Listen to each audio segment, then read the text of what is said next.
Testing, 1, 2, 3. I'm on. Okay. Thank you all for coming. I'm going to start by reminding you all of the importance of this discussion tonight to the democratic process. I'd ask everyone to refrain from any applause, outcries, any partisan signaling during Nick's remarks.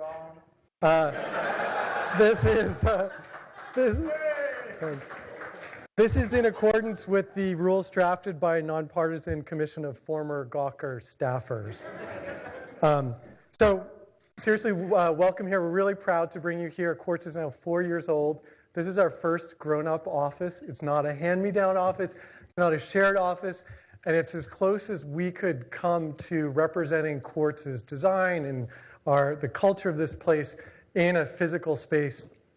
It's as close as we come to doing it, and it's as close as we could afford to doing that. Thank you, Michael Finnegan of Atlantic Media here for signing some checks for that. So Nick is our inaugural guest in the space, which we hope to have other conversations like this and hope to have you all back. If you're interested in actually seeing the office, please find me or Quartz staffer after this, and we'll gladly give you a tour. And we've scrubbed any confidential information off whiteboards and things like that. In the very earliest days of Quartz, our office was at Spring Street and Crosby Street, which happens to be exactly where Nick Denton lives. And so I would run into Nick regularly. And I have to confess, I'm not sure I've ever told you, but I had a fair bit of dread that I was going to run into you on those occasions. And there are two reasons for this. The first one is that I was recruiting for Quartz, when it didn't exist, and I would be having breakfast or coffee with job candidates in a restaurant called Back 40 West, which happens to be where Nick, at the time at least, had breakfast 4 days a week or something like that. And he would come over, and as I was interviewing someone from the Wall Street Journal or Reuters or somewhere for a job at Quartz, he'd come over and he'd start heckling us. Basically, he'd lean over the table and he'd say, "Oh, you're recruiting this person for Quartz."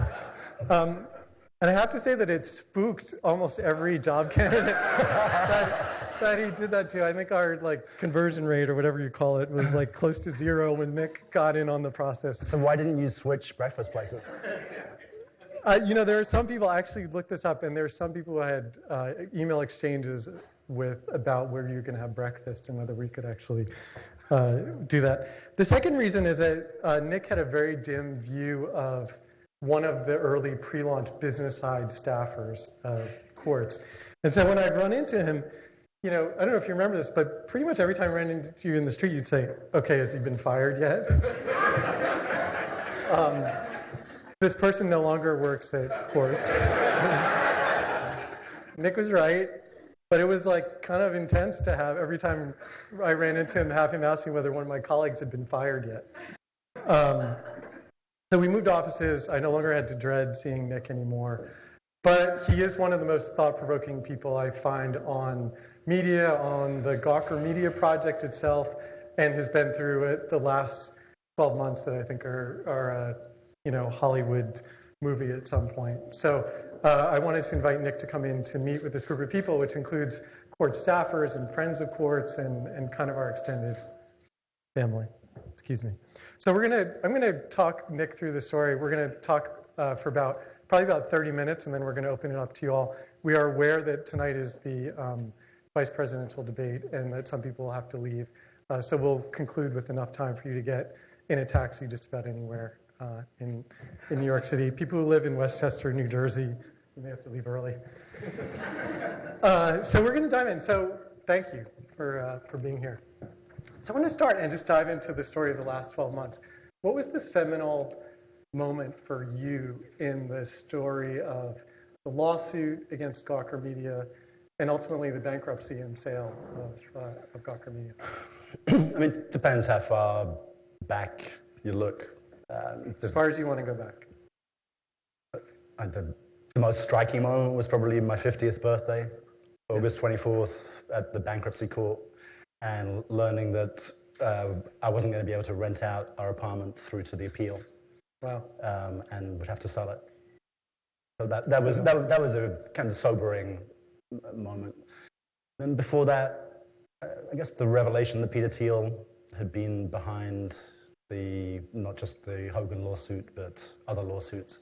And we had an idea that there was some kind of secret backer, but just to see the secret backer revealed, that was. When did you find out when did you figure out that it was Thiel? We had an idea that there was somebody probably a year before. Yeah. Just because there were certain behaviors that couldn't really be explained.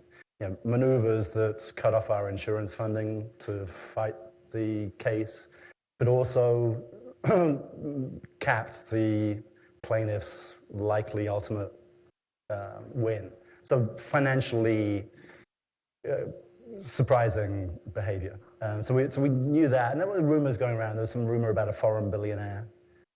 And so when in the story did you realize it was Thiel? It was at the beginning of the year? Actually, the day that Forbes ran its piece. Really? He was on a list. Yeah. We've pissed off a lot of people. So that was the list you started with. At one point, it felt like a little bit like the murderer on the Orient Express, that they all did it. They all put their hands on the knife and stuck at it. Yeah. But no, the list of people who actually had a motive and the resources, because it's an expensive business to launch so many lawsuits. But most importantly, I think this is the term at the moment, the temperament to back this thing. And we'll get to that. So people like Rob Ford and people like that were on your list. I think Rob Ford was sick or dying at the time, so probably not him. All right. But yeah, there were other people. I think mainly Silicon Valley people. Yeah. How do you think that history is going to judge Peter Thiel? There's this, now he's supporting Trump. What's your, as his opponent in this fight? What history? Like the history in like the historians. In 2300, when he's whatever 340 years old, longest Supreme Court justice in American history. Are you dodging the question? How do you think history will judge Peter Thiel? He's a very interesting character. I think the big question is, how is history going to judge this generation of billionaires, oligarchs, primarily the owners and the founders and the investors in the 5 big tech monopolies, which are the 5 biggest companies by valuation in the United States. And if, depending on how the people and the elite interact, he's either going to be an avatar for an oligarchy that is ultimately rejected by the people, or maybe there'll be some kind of accommodation, in which case he'll have a better reputation.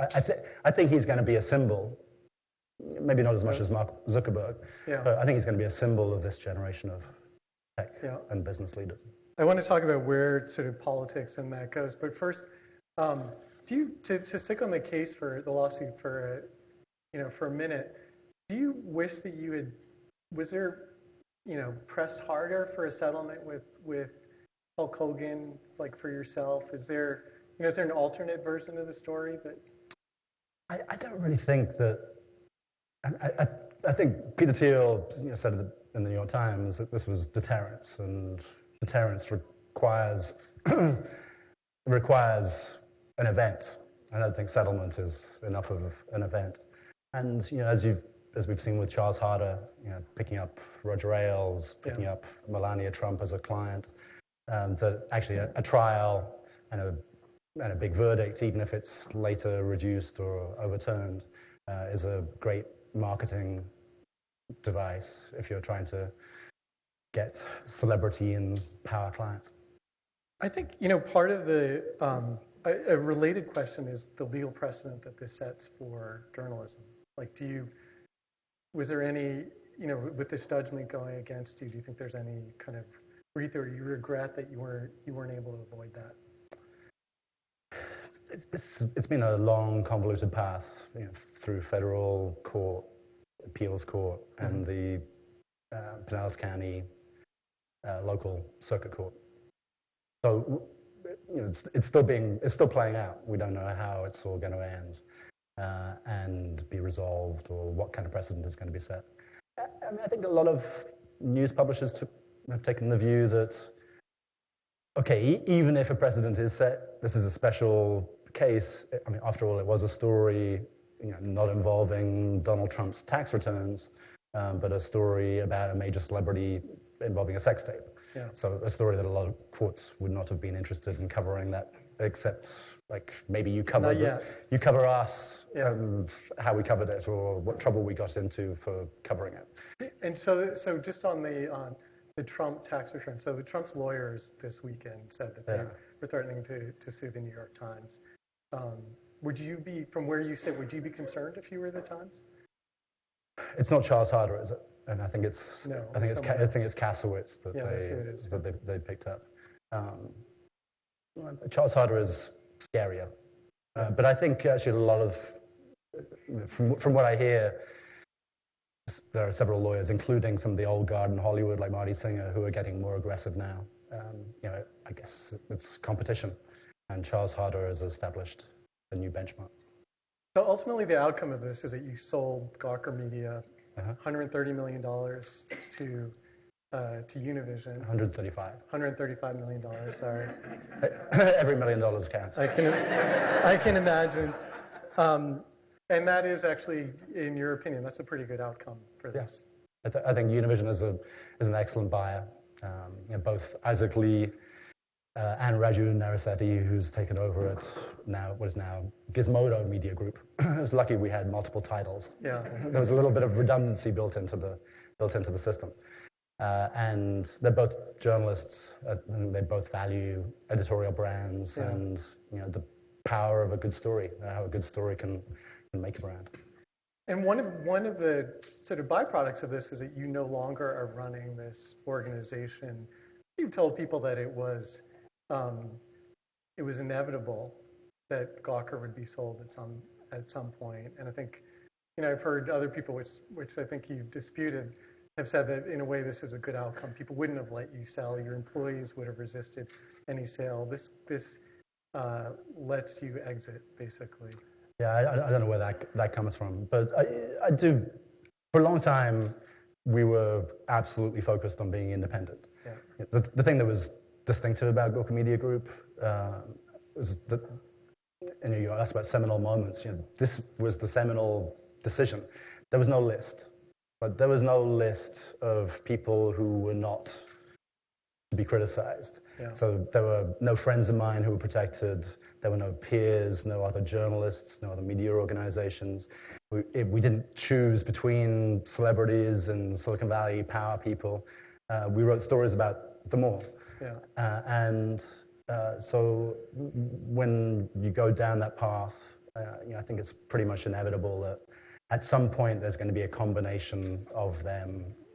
In our case, it was probably Peter Thiel plus Hulk Hogan, and maybe with a little assist from the New York Post and Col Allen. Yeah. Especially after we called him a pig fucker. Yeah. And he emailed you the day the verdict came in. Oh, he's been emailing persistently. I've gotten some. I think John Cook has done.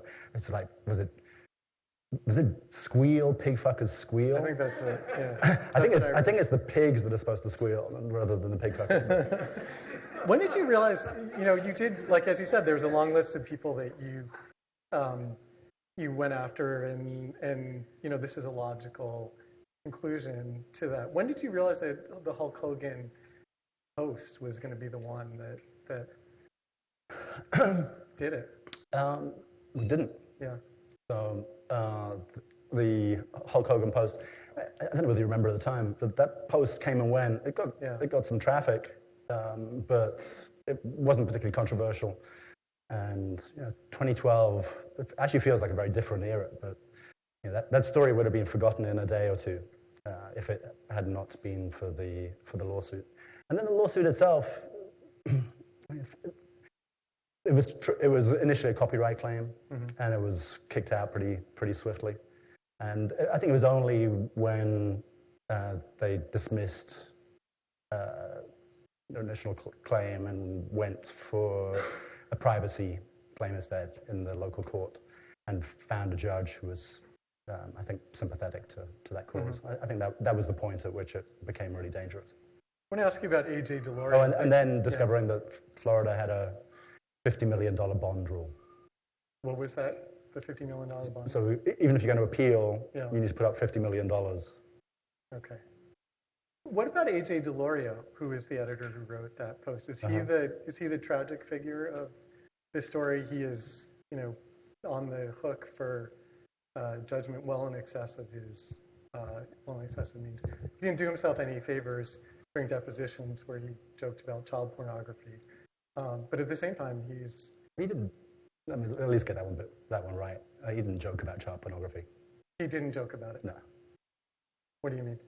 I mean, he was asked a question Yeah. at the end of a deposition, and he was irritable, and they were trying to kind of goad him into how young is too young for you to show a sex tape, and he said, "Well, 4 years old is probably too young for me to."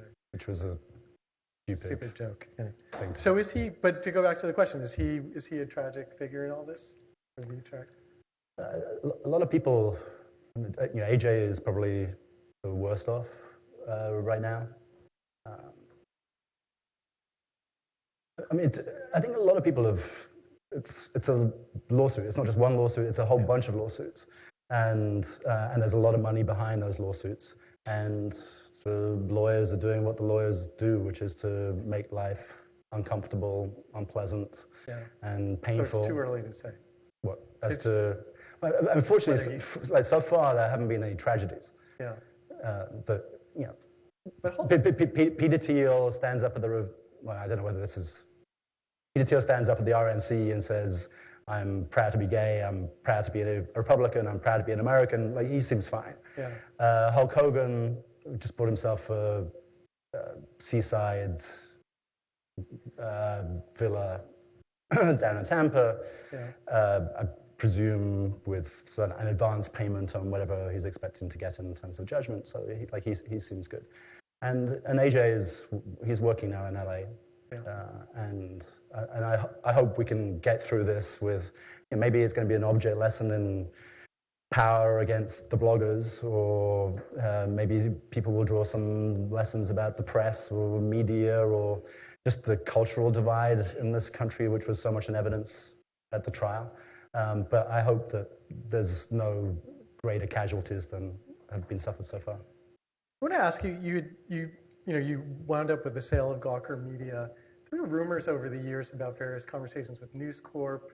I think you and Henry Blodgett at one point had lunch at Balthazar, and there's a rumor that Business Insider and Gawker were combining. Were any of those real? Like, were you ever at the point of selling Gawker before? I think the conversation with Henry Blodgett, we decided to we mess with people. Okay. And so it wasn't. People were speculating, and we let them speculate. Okay. And so we can set the history book straight on that. That was, although Henry, I think, is one of the great editors and impresarios, and he's just a driving force. I don't know how he has kept it at such a high level of metabolism for so long. And ultimately had an amazing exit. He stayed. Well, he's not. Isn't he obliged to stay for some ungodly period?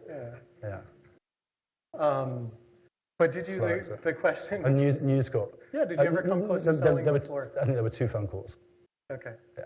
Anybody else? Viacom. Was it close? No. Okay. By about 2008, well, actually, 2008, there wasn't a huge amount of interest anyway. Yeah. But I think we'd established clearly enough that, no, this was not a game that we were playing, this was the only media company that didn't have outside investors. Yeah. So it was the only media company run by journalists, for journalists, with a journalistic purpose, without a list of friends of the proprietor or investors that had to be taken care of or treated with kid gloves. It was anything goes within the law. journalism, without access, favor, or discretion. That's what it says on the Deadspin tagline, and that's what the company was intended for. So it was actually only really when Andreessen Horowitz put money into BuzzFeed, when capital started coming into the sector, corporate capital and Silicon Valley capital, that it became clear that continued independence, particularly with the lawsuits hanging over us, was not really an option. Just as an aside, you've repeatedly expressed admiration for Rupert Murdoch and Roger Ailes. Are you reconsidering that? Given what's happened in the last few months, as recently as June, I think you told Time, I've always had a surprising amount of respect for Rupert Murdoch and Roger Ailes. I respect Rupert Murdoch for taking on the print unions in the UK. Yeah. And which were a destructive force in UK journalism. Rupert Murdoch changed things up at least 3 times. Mm-hmm. That's a lot more than most people get to do in their careers. Okay. Let's skip over Roger Ailes. Okay. Got it. I did actually at one point have a photograph of him up on I was trying to encourage a more politically eclectic. This was one of my failed projects. Who else? but I do actually believe in talking to one's enemies. I just think I dug out. There's an email actually from me to Peter Thiel from 2014. Before I had any idea that he was behind all these lawsuits, appealing to him to. I think he had just come out with 0 to 1. It was an interesting book, and I thought, well, maybe our people aren't going to be so ideological. Maybe he's not so ideological. Maybe there's a left libertarian, right libertarian conversation to be had. And you were inviting him to do what? It was. I think we were looking to do some speaking events or. Okay. And what was his response? He didn't rule it out. Does the invitation no longer stands, presumably? Oh no, actually, when I found out that he was the secret backer, I invited him to a conversation. So who else? So you have Roger Ailes' photo. It was taken down later. But who else was there for an eclectic political? I think the only ones I managed to get up there from the right were Ailes and Drudge. Okay. Who else on the left was up there? The rest were people from the left. Okay. I think one of the most interesting things about the context for the Gawker whole project for this lawsuit is, I think, your view about the internet and privacy. And it's sort of one of the points on which I think you and Peter Thiel are sort of fairly opposite ends of the spectrum. And over the years, you said really interesting things like the internet is a secret spilling machine, and the spilling of secrets has been very healthy for a lot of people's lives. Can you talk about what you've meant by that, what's behind that, and where I think one thing that we've seen over the last few years is you somewhat publicly sort of try and figure out where the line is on that. Well, we were always, I think, further than most in that belief. I come from not hardcore Fleet Street, but from the UK and Financial Times and The Economist. Right? Yeah, but even the Financial Times, there's a certain. Never before described as hardcore Fleet Street. Sorry. But even the Financial Times actually operates in, or certainly when I was there, operated within a more competitive environment than a lot of the American newspapers. And there's this kind of presumption that if you've got a story, don't sit on it. Not so much out of principle, but because your competitor's going to have it, and they're going to run with it if you don't. And so you think you take a bit of that journalist's impulse, combine it with internet idealism, the truth shall set us free, that the internet is the most amazing device for people to spill secrets, understand each other. And Gawker was a fusion of those two traditions. And you say that pretty offhand right now, but that's actually part of your animating philosophy, isn't it? I think I'm the last person alive who still believes, which is amazing, that the internet is going to make things better. Yeah. Anybody else raise hands? There's a few here. Jay Rosen and Jeff Jarvis, at least, are with you. They're in your boat. Well, I just to stay on that point for a second, you were very firsthand exposed to Gamergate, and it's hard to argue, I think, that political discourse has been universally served by distribution over the internet. Does that sort of raise any questions about your thesis, or are we in a period that just needs to be worked out? I hope we're just in a period where it's just painful. Yeah. And all these things. Obama said something in his convention speech, I think, along these lines, that maybe it's not that things are actually getting worse, but maybe it's not that police brutality towards black people is getting worse. It's just that we know more about it. That there are videos which are seen widely. And it's not as if is racism in this country getting worse. In fact, most of the polls on attitudes seem to show a gradually and then sometimes more rapidly growing acceptance of interracial marriages, gay people, etc. Mm-hmm. So I think people are gradually becoming more open to each other, but we're certainly in a period right now when not just in the States, but in Eastern Europe, which I know, or in the UK, or in large parts of the world, the internet has brought all of the poisons to the surface. We can see them now.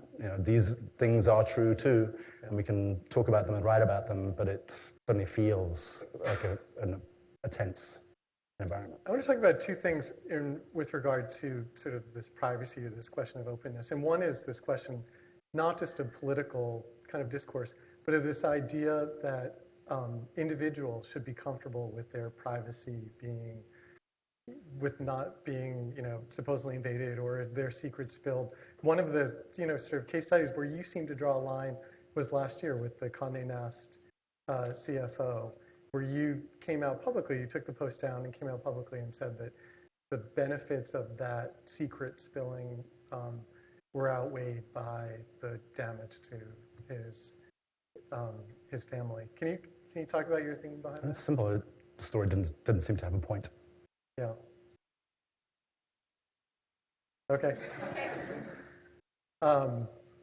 So to continue on this a little bit, I think you've talked before about Facebook, how Mark Zuckerberg described Facebook, and at the original conception of Facebook, which you tell the story better than I can, but this idea of dark Facebook, basically.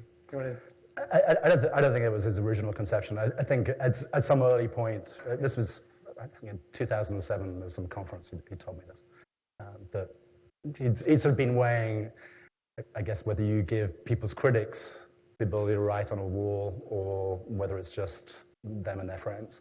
And it is the ultimate question in media. It's like, which way do you go? Do you go to, are you going to be a vehicle for people's talking points, for their self-expression and self-promotion, or are you going to choose the critical side of the house? There's much less money on the critical side of the house, but it's often more interesting. And part of what you've exposed is this division between Silicon Valley and the way Gawker was operating. Can you talk about that? How you see that? I think there's a bigger gap there. It's a big gap between how Silicon Valley operates and how journalists operate. When I was at the Financial Times in Silicon Valley, I'd been in Eastern Europe for the FT. I'd been in London covering investment banking. I'd covered a bunch of sectors, and Silicon Valley was the most controlled, talking points driven, boring a place. I mean, for a place that was creating such fascinating things, having such a profound effect on society, and it was already clear then, how, to me at least, how profound it was going to be. That it was amazing how buttoned up and boring they were. Mm-hmm. And I think it's still the case that the kind of press that Silicon Valley likes. Look, everybody likes good press. Yeah. But I think because there are so few companies and so few powerful VCs and there's so much interest, that the balance of power is all out of whack. They have all the money and they have all the information. And so journalists are reduced, either to resentfully taking the talking points and then waiting for the bubble to burst a little bit so that the mystique goes enough that you can actually get the stories through. So there's in most cycles, there's like a year before the money dries up entirely. Yeah. There's about a year for critical reporting. And maybe we're seeing it right now with the Theranos coverage. Maybe there are going to be some other unicorns that are exposed in a similar way. But where was all that reporting over the last 5 years? I think it was controlled because they have such a great story to tell. The positive story is such a good story to tell, and there's a lot of power that comes with wielding that information. So you're working on one thing that could have been the antidote, and it gets to this idea of forums and commenting, and spent a lot of your own time and money on Kinja, which is the system basically that you were hoping would amplify the conversation between journalists and their commenters, and actually kind of reduce the distinction between them. I think Joel Johnson estimated that Gawker spent $20 million building. Okay. And so what's your takeaway from that? Like, what is that? My takeaway is that it's really hard. Yeah. And which is why so few people are still even trying. But ultimately, what are we all doing? We're operating, I mean, Quartz, I think, is in a special position. If you're in a good vertical market, I think this isn't such a factor. But we're all just moving up and down some quantity-quality curve. Yeah. And there's not enough money in producing the long-form, high-quality content. Okay, so better to have some aggregation or do some quick videos or something like that.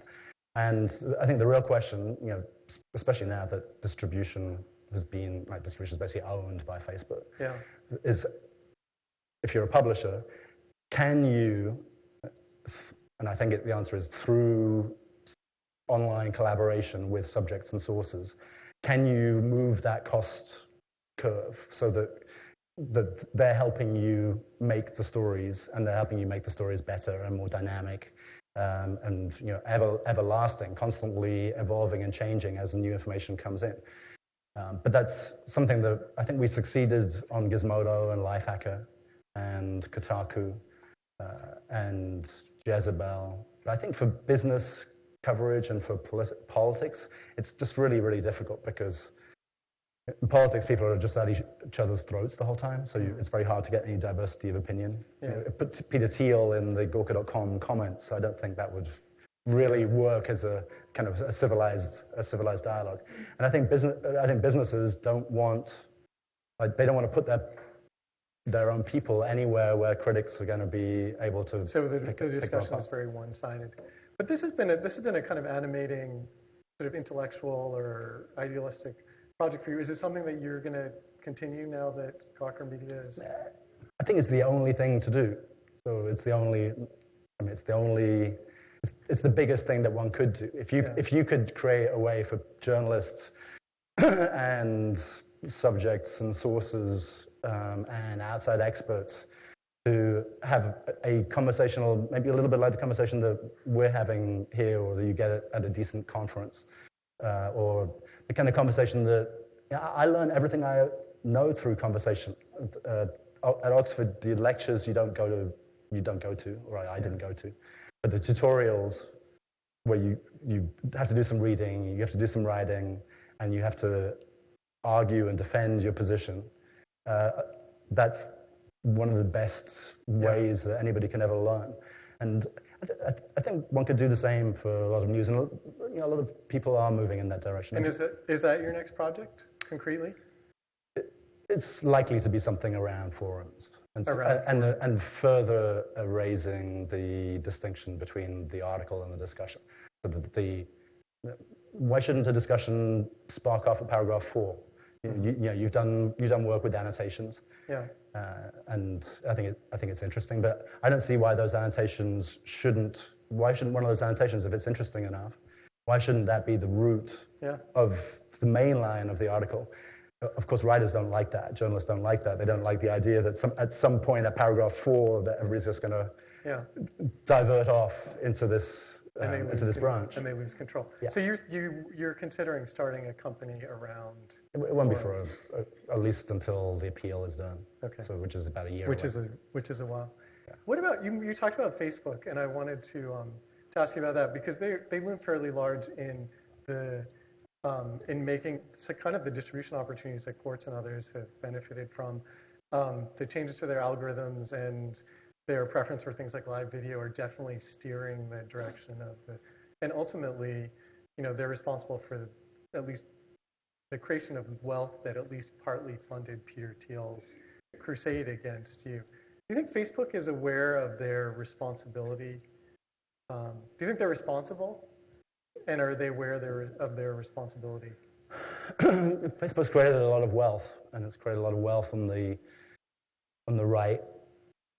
The founder of Oculus Rift found recently to be donating to anti-Hillary hate memes, not very much money.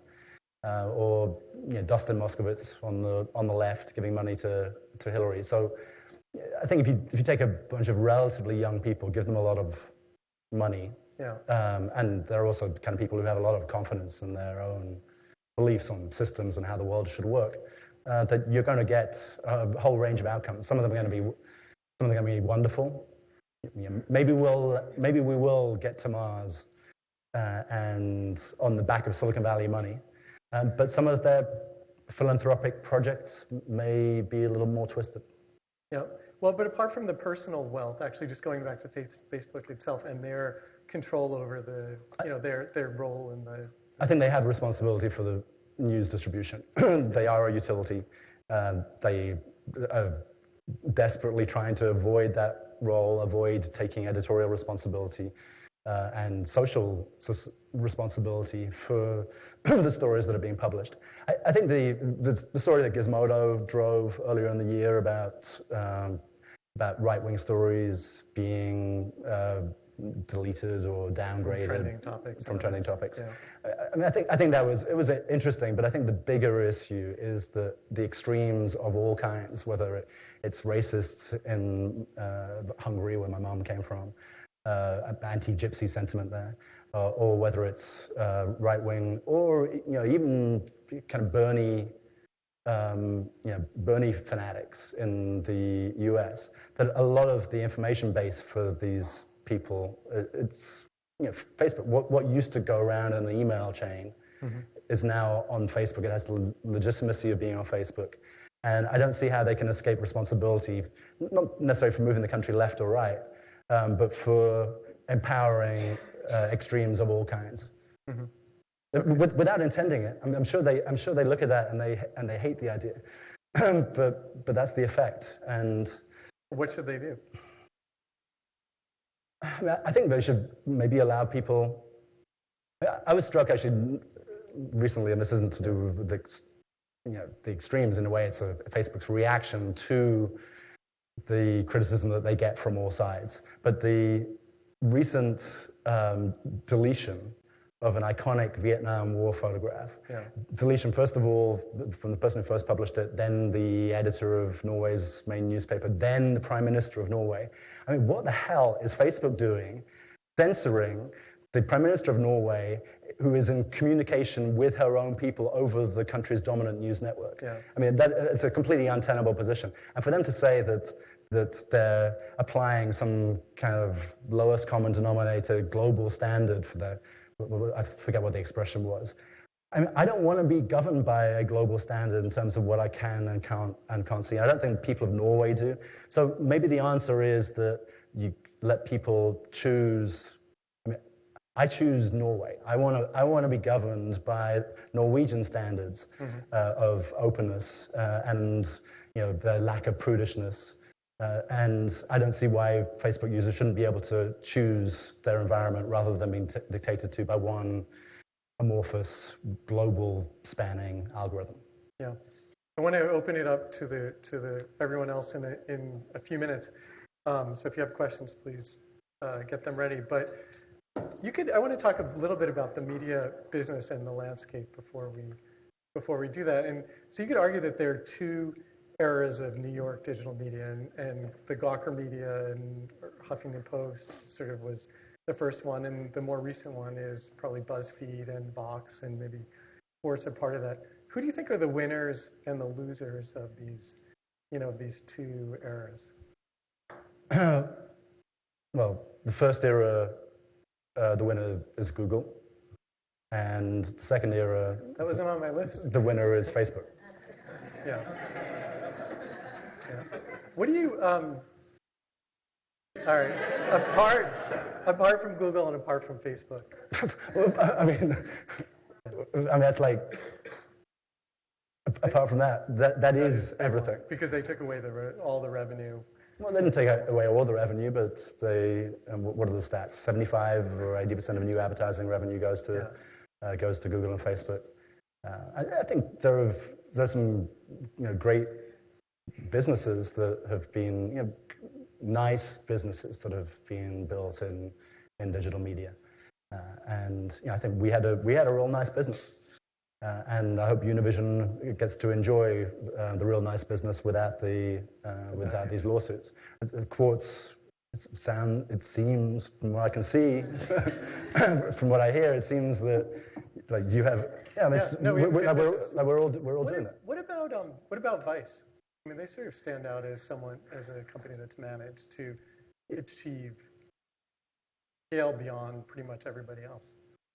Of the digital media startups. I don't really understand.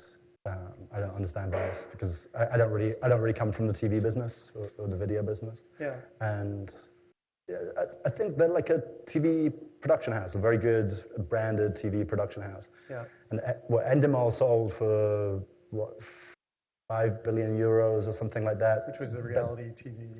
Yeah, in Europe. Yeah. And then I think they would then merge with Shine at a much lower valuation later. And those companies tend not to go for particularly big multiples on revenue. But then if Vice is getting $1 billion this year, you don't need that much of a multiple to get a good price. So you're making a distinction between digital media companies and Vice, which is more of a television production house. Or it's a video production house, and it doesn't really matter whether it's digital or not. In terms of the business models, it sounds like you're fairly skeptical about digital advertising. Well, we drove hard on commerce. Yeah, I was going to. In part because the Gizmodo and Lifehacker and Kotaku and the other brands had very engaged and high spending, digitally savvy users, and so it was easier. We were in the right categories. It also just feels like a better business model journalistically. Commerce. Yeah. Yeah. Because you're only getting money to the extent that people trust you. I guess that's true, although traditionally newspapers have been shy of being directly involved in commerce because they felt like you had an incentive to sell something. You had more of a direct incentive than if you just showed a display ad for... I think one of the advantages of Gawker Media Group was that nobody ever really suspected us or the writers of ever being kind of on somebody else's payroll. Yeah. That was about the furthest thing. You could criticize them for many, many things, but they would be ratted out by their colleagues in about 2 minutes. Yeah. Or some commenter would find them out. It was like literally impossible for a writer to say something insincere. And what the last thing is the paywalls, which is where a lot of the industry is headed. They're putting up paywalls. Business Insider is are perhaps the latest of them to say that they're doing this. Is that a future for media? At some point it will be. It doesn't really seem to be just yet. Yeah. When people talk about international, they talk about paywalls, or you start to wonder about the U.S. advertising market and the U.S. advertising market. They wouldn't be doing that if the ad market was stronger. Maybe that's my cynical nature. Yeah. So before we go to questions, you said you're a professional litigant now. That's how you spend your time, basically. You have a forum startup in you at some point when that's over. Do you write a book about biography of Peter Thiel or something else? How about 1 to 0? There you go.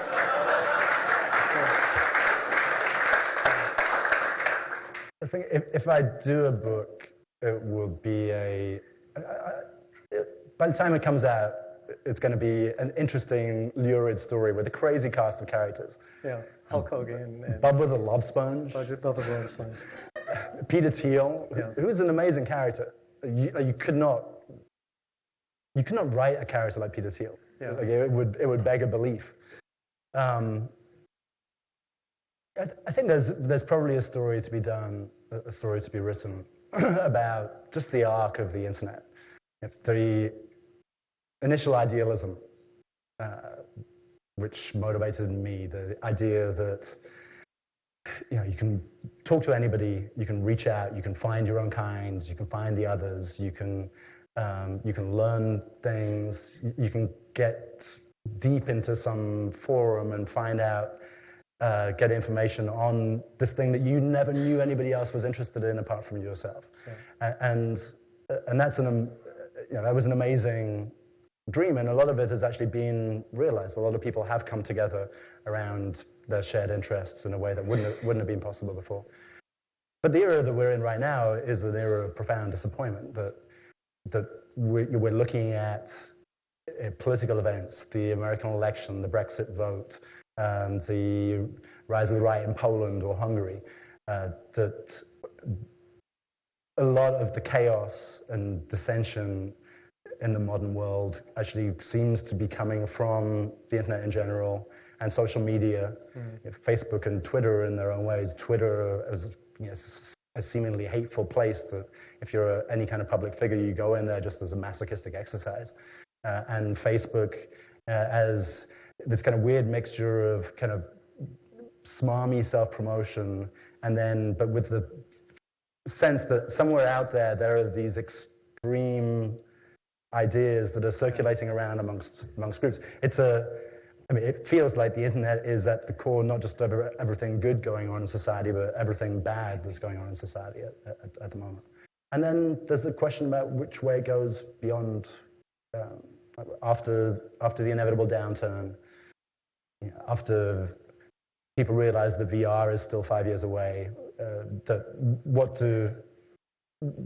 what happens? Yeah. Do we go back to some of the earlier idealism, or is it just some kind of wasteland? That's the question. It's amazing that, hearing you describe the troubled discourse of the internet, that part of your solution for it is forums, or part of your, is actually like harnessing the many voices as opposed. Given how you just talked. It's both the biggest problem, and it also has the greatest potential. And anyone who's been on the internet knows that if you go to Fred Wilson's blog, you go to a low traffic blog, or you go into Tumblr, or I actually spend quite a bit of time on Tumblr, yeah. And you go deep into some blog or some cluster of blogs. It's actually it can be a great experience, yeah. that you can't replicate in any other medium. It doesn't scale that well. You need a million of these interest groups, a million of these forums if you're going to really run something viable. But I think that's the next phase, a kind of reaction to audience maximizing general news, optimized for Facebook, a reaction against that, and maybe a rediscovery of some of the original virtues of the internet. And Tumblr's now owned by Verizon, so they can do something with it. Maybe. Well, probably. Let's go to questions here. We have. Can I ask you to say your name and who you are briefly? It was kind of nice and relaxed before that. Jay. I'm Jay Rosen from NYU. Thank you, Nick, for being here. Thanks, Quartz, for doing this. Thank you, Jay. I have a comment and a question. The comment is, I really appreciate, Nick, you're continuing to insist that the interchange between journalists and knowledgeable readers is a valuable thing. I think with David Fahrenthold's investigation at the Washington Post of Trump's foundation giving is a great example of what you've always thought was the potential. People with knowledge exchanging information with journalists who want to know something. It's like, that's real. It happens. It's important. This is my question. Gawker Media properties were sold to Univision. You've been positive about the outcome of that transaction. I'd love to know, what is it about Univision, the culture of Univision, the leadership of Isaac Lee, that gives you some optimism about the future of the Gawker Media properties, given that they are now in the hands of another company? As I mentioned, both Isaac and Raju are former journalists, so that's already, certainly in terms of maintaining kind of robust editorial, I think that's the best prospect of that. But there's something a little deeper, which is that Univision, or Fusion in particular, does represent an effort to put together a progressive-leaning, multicultural kind of media coalition. So they have The Root, they have The Onion, they have Fusion itself. They've obviously got the relationship with the Univision. I think you can overstate the kind of multicultural millennial overlap, but Kotaku, for instance, our video game property that we sold along with the other 5 properties to Univision. Kotaku has an audience that's young. Univision's audience is young. Kotaku over-indexes for Hispanics by about 50 or 60%.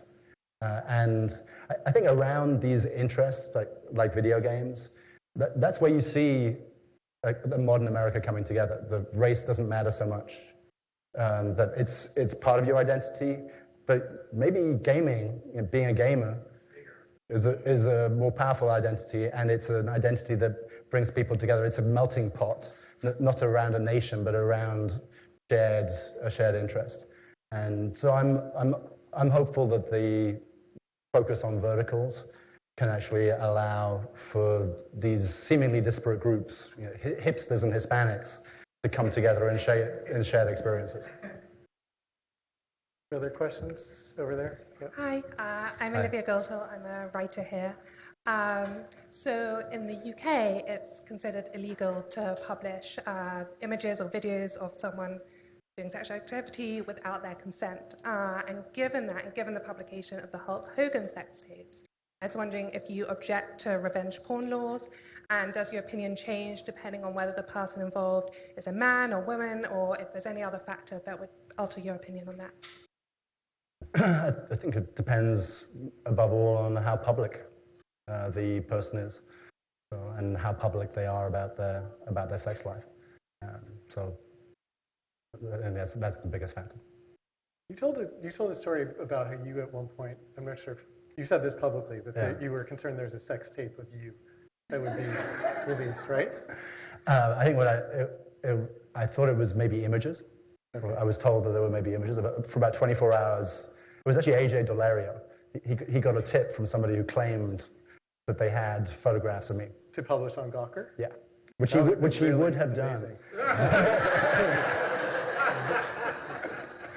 And I actually have a blog post in draft, ready to go. Self-deprecating, owning it. Would that have helped your case in Florida or hurt it? I wonder. Would that have helped your case with the Florida jury or hurt it? You mean if I had said to Hulk Hogan, why couldn't you just be chill like me? Yeah, exactly. Over here, and then we go to Julian. How's it going, Nick? Thank you. I'm Brandon Owens. I'm from Publicist Group, one of those advertisers you have so much faith in. But no, I'm a big fan of forums, and I was really interested when you talked about forums and the future of forums. But much like you, the biggest issue that I see in that space is trolls, right? It's that people want to go at each other, and that'll send a civil discourse kind of down a deep end because people can't talk about the idea anymore. They talk about themselves. So civility is a necessity in that space. How do you control for that?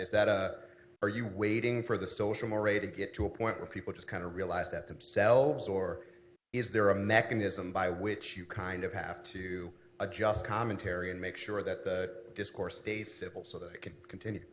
The simplest solution is the solution that we implemented on properties like Gizmodo and Lifehacker, and that anyone who uses Medium can take advantage of, which is to design conversations so that they're only between willing participants. That, why should some random person who replies, why should their replies show up, unless the person that they're talking to invites them in or approves them. So you suffer a little bit in terms of growth and activity. But I think we've all seen that if you don't take care of trolls, and I don't mean through moderation, but at the operating system level of a discussion environment, it should feel like a seminar or a dinner party or a small cocktail party where maybe you don't know everybody, but you know people, and maybe they can bring a +1. So that there's a little bit of novelty, a little bit of variety, a little bit of openness. You don't want to be talking to the same people all the time. But there is some social glue, so that if somebody behaves badly, if an invited person behaves badly, well, then maybe the person that brought them in, won't be invited next time. And that was Facebook at the beginning too. Was you and your friends basically before they broadened it? Yeah, but except it was you and all your friends who you went to college with or went. Yeah, which I don't. Which is not exactly I don't really want to be consuming the news that my high school friends think is important. Fair enough. Fair enough. Do you want to go, Jillian? I am Gillian Tech, Financial Times. We work together. Yes. Yeah, we actually worked side by side. I must say, in my wildest dreams 15, 20 years ago, when we were working at the FT covering banking in London, I never dreamt for a minute we'd end up here. Life has a funny way of working. But I've got 1.5 questions, Nick. The half question is, if you had Peter Thiel on the platform with you today, sitting where Kevin is, what would you ask him? And then the other bigger question is, do you see anything that's actually going to stop or check the power of Silicon Valley today? Do you think there's any chance that they will simply end up tripping over their own hubris, a bit like the bankers? Or do you think we're destined to spend the next decade or two in a world where the Silicon Valley giants just get more and more powerful? I suppose the question I would ask would be, who suffered? A lot of things have happened. There has been, Hulk Hogan has been through a lot with all these lawsuits and the revelations that have surrounded them. And AJ Dolario was down in Florida, unemployed. Unfortunately, he's now got a job in California. But apart from Saudi Arabian investors who might have been reluctant to invest in Clarion after some of the coverage of Peter Thiel, apart from the fact that it was harder to raise money, you seem good. You're a billionaire. You're going to live to 120 or beyond. You spoke at the Republican National Convention. You've been talked about as a Supreme Court justice. You seem all good. How did we hurt you? I guess that would be the question. And Silicon Valley, whether they'll, I don't know. What we're in the middle of right now, I think, people talk about the singularity. This feels like the economic singularity, that it's a winner-takes-all market in pretty much everything. A lot of the winner-takes-all markets, whether it's personal transportation or news or retail, run by Silicon Valley monopolies. At some point, you can feel the beginnings of it, they are monopolies. Peter Thiel wrote it in 0 to 1. The good businesses are monopolies. You shouldn't even waste your time doing competitive digital media where Quartz and Business Insider or BuzzFeed and Vice and Gawker are all kind of beating each other's brains out. You want to be a monopoly. At some point, a politician is going to be able to make a campaign based on that, define them as a monopoly. They're great businesses run by great people, but why should those monopoly profits be controlled by the founders and the investors unto the nth generation? Why should such a small group of people get to control the AIs that are going to dominate these sectors? And what are they going to do with their money? They talk about establishing new nations, about canceling mortality, at least for people who've got enough money to afford that. There has to be, unless there's just such a level of apathy, unemployed millennials living in their parents' basements and not coming up with any political motivation. And you've said there has to be a revolution, or there will be a revolution. If you look at the increasing returns to capital, the declining share of wages in the economy, the increasing concentration of wealth and power, a lot of the conditions are there. I don't feel the rage, and I don't see the program for some kind of alternative. So it seems like we're a long way away from that moment. Sometimes gossip and corruption, gossip about corruption, nepotism, privilege being passed down from generation to generation. In China, in Tiananmen, that was not a coherent revolutionary program. That was just the sense that the elite had too much power. They were passing it down to their kids, and that the idea of a Chinese dream is about as illusory as the idea of an American dream. That power is concentrated unless you go to the right preschool and the right college, and you go to Stanford, and you get the right company. You're not going to be part of it. You don't see that coming here. I think eventually, but not just yet. Okay, we're going to stop here because we promised, and Jeff, I'm sorry, you can come up and ask Nick directly, but we're going to stop here because we promised to give people time to be where they need to be if they plan to watch the vice presidential debate. Nick, thank you for this discussion.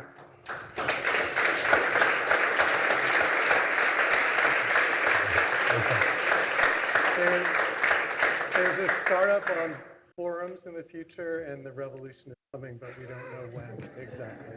So, thanks a lot. All right. And thank you all for coming here tonight. Thanks.